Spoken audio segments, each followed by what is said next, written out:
Bom, diante de tudo que está acontecendo no Brasil, a única forma da gente compreender um pouco as coisas é usando a filosofia.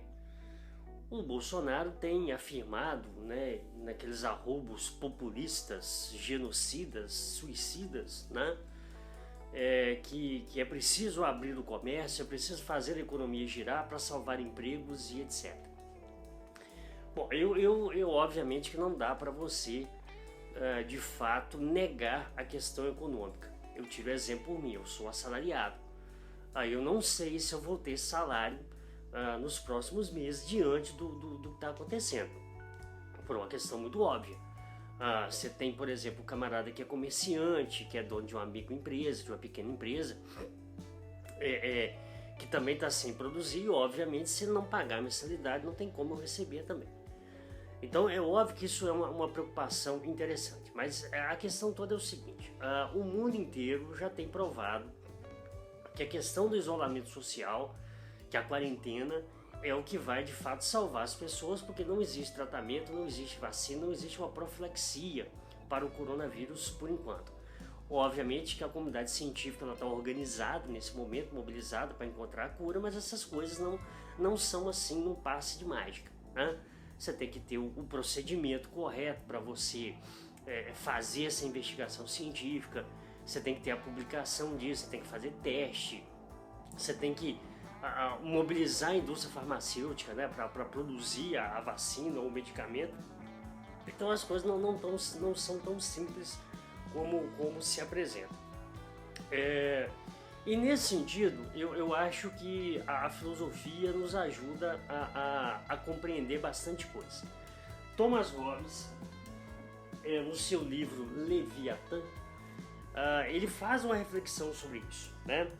Quando ele fala que a finalidade do Estado é a segurança pessoal, que não pode vir da lei e da natureza, nem da conjunção de uns poucos homens ou famílias, nem de uma grande multidão, se não for dirigida por um só julgamento, e assim sucessivamente.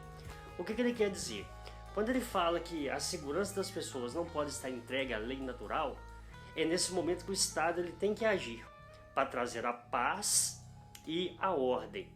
E nesse sentido, se a economia não pode girar por questões óbvias, o Estado é que tem que assumir a sua condição de prover o sustento dos seus cidadãos.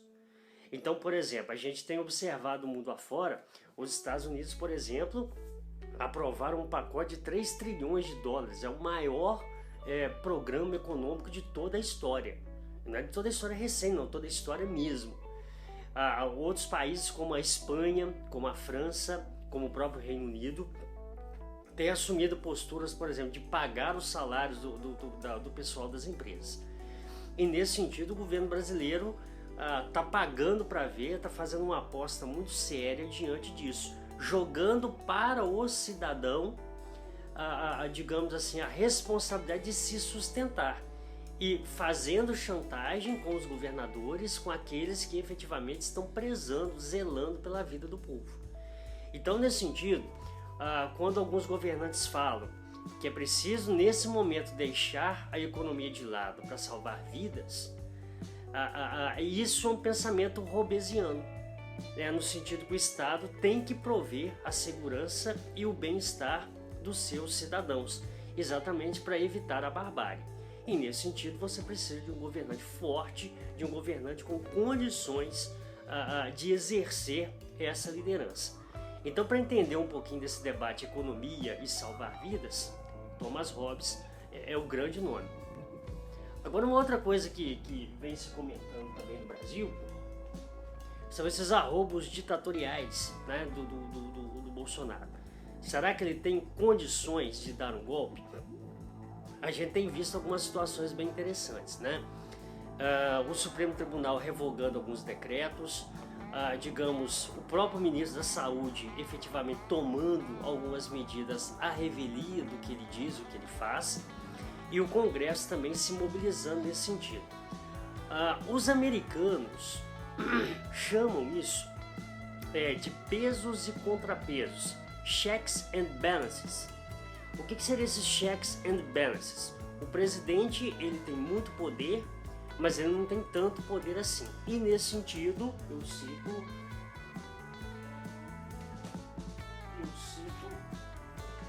Montesquieu e a sua obra O Espírito das Leis. O Montesquieu, ele fala que a única forma de você controlar o poder é com mais poder, o poder das instituições. Obviamente que é uma cobrança, sobretudo, de alguns órgãos, né, de algumas pessoas influentes, uma postura mais assertiva do Congresso e do Supremo Tribunal Federal em barrar algumas ações de Bolsonaro, de tomar medidas mais efetivas.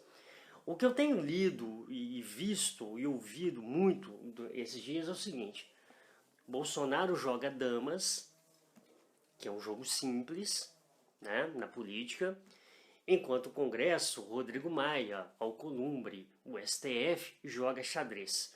Um jogo muito mais intrincado, um jogo que exige um raciocínio, uma cognição muito maior do que um jogo de damas.